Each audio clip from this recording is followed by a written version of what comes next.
Hello जी, नमस्कार। स्वागत है आप सभी का हमारे यूट्यूब प्लेटफॉर्म में। चलिए अभी बात करेंगे। आज है 28 मार्च और आज जो है ट्रांसफ़र का जो सेकंड लिस्ट है वो कल ही जारी होना था, लेकिन आज 28 मार्च है और समय अभी 4:30 बजे हैं, यानी शाम के 4:30 बज चुके हैं। अभी तक जो है लिस्ट नहीं आई है।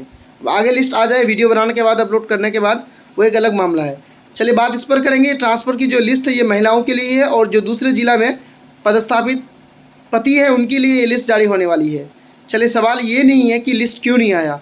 सबसे बड़ी जो सवाल ये है कि अगर आप आधी आबादी को यानी महिलाओं को उनका हक दे रहे हैं, रिजर्वेशन दे रहे हैं, तो इससे किसी को कोई दिक्कत नहीं है। हमें नहीं लगता है कि 2-4-5% अगर पुरुष शिक्षक या पुरुषों को छोड़ दिया जाए तो किसी को यानी 95% पुरुषों को महिलाओं की रिजर्वेशन से, महिलाओं को प्राथमिकता से कोई भी दिक्कत नहीं है। हमें नहीं लगता है किसी को दिक्कत है। पर्सनली हमें कोई दिक्कत नहीं है।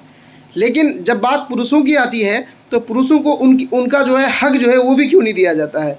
जब आपने ट्रांसफ़र पॉलिसी बनाई तो उस पॉलिसी में आपने कहीं भी महिलाओं की को प्राथमिकता की बात नहीं की, महिलाओं के लिए रिजर्वेशन की बात नहीं की। लेकिन जब आप ट्रांसफ़र कर रहे हैं तो यहाँ आप रिजर्वेशन दे रहे हैं या फिर प्राथमिकता दे रहे हैं, इसमें भी कोई भी पुरुष शिक्षक को कोई भी तनिक सा दिक्कत नहीं है।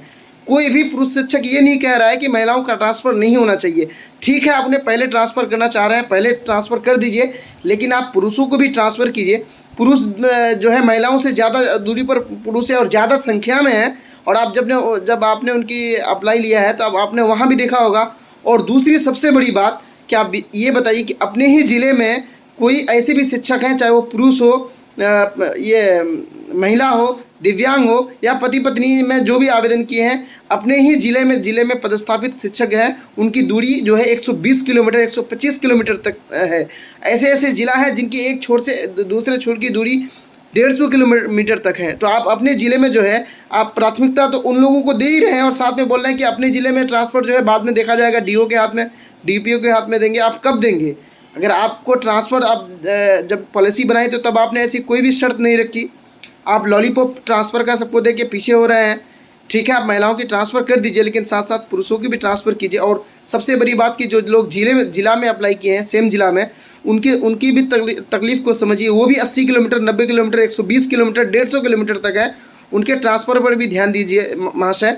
आप जो है दूरी के आधार पर अगर डिस्टेंस को ही पैमाना बनाना चाह रहे हैं तो डिस्टेंस को ही पैमाना बनाकर आप कीजिए। कोई लोग दूसरे ज़िला में पदस्थापित होकर 20 किलोमीटर दूरी पर है अपने घर से, 30 किलोमीटर दूरी पर है, 50 किलोमीटर दूरी पर हैं, और कोई अपने ही ज़िले में 150 किलोमीटर दूरी पर है। बताइए ज़्यादा ज़रूरी किनको है? तो सवाल जो वाजिब है वो सवाल तो होना ही चाहिए। बाकी देखिए ट्रांसफ़र होने वाली है और लिस्ट कब आता है। अगर लिस्ट आता है तो हम आपको अपने टेलीग्राम ग्रुप में शेयर कर देंगे, आप हमारे साथ जुड़ जाएँ। और बाकी चैनल में अगर पहली बार आए हैं तो लाइक और सब्सक्राइब ज़रूर करें। धन्यवाद।